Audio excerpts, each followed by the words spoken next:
කියලා දෙන්න යන්නේ ඕට්ස් වලින්. ඉතින් ඕට්ස් වලින් ඕට්ස් රොටියක් හදාගන්න ආකාරය.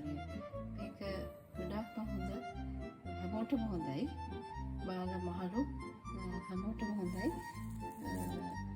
ඒ ඕට්ස් රොටිය ගොඩක් හොඳයි ජිම් යන ක්‍රීඩකයන්ට. මම දැන් මුලින් පෙන්නවානේ ඕට්ස් ටික මම බ්ලෙන්ඩ් කරගත්තා. ඩස්ට් එකට එන්නමක් නෙමෙයි, පොඩි කෑලි වගේ තියෙනවා සමහර වෙලා ඇති. පොඩි කෑලි තියෙන මම පොඩ්ඩක් බ්ලෙන්ඩර් එකකින් රවුන්ඩ් දෙකක් තුනක් වගේ යනවා බ්ලෙන්ඩ් කරා. ඩස්ට් එක එන්නම නෙමෙයි මේ බ්ලෙන්ඩ් කරේ මේක. මෙන්න මේ ආකාරයට මේ බ්ලෙන්ඩ් කරගත්ත ඕට්ස් ටික තමයි මේ තියෙන්නේ.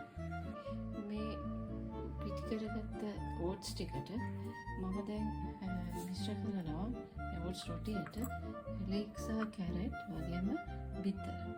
හරි. බලමු දැන් මම මේක හදන්න හැටි. දැන් මම මේ අනා ගන්නයි හදන්නේ. මේකට මම කාලම් කරනවා ලීස්, ඒ වගේම කැරට් සහ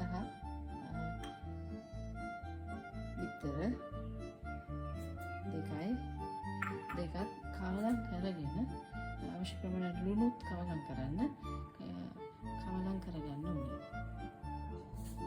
මේ ආහාරයට මිශ්‍ර කරගන්න රොටි එක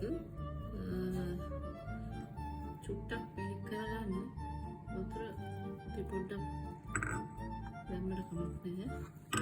එහෙම නැත්නම් තව බිත්තර දෙකක් විතර ඔබට පුළුවන් නම් කවනම් කරන්නට කමක් නැහැ.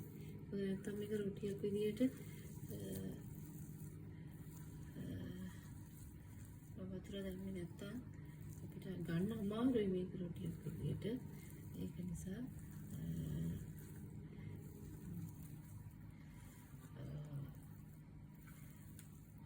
පාන් පිටි වලින් හදන මික්ස් එක වගේ මේකේ වෙනස තියෙන්නේ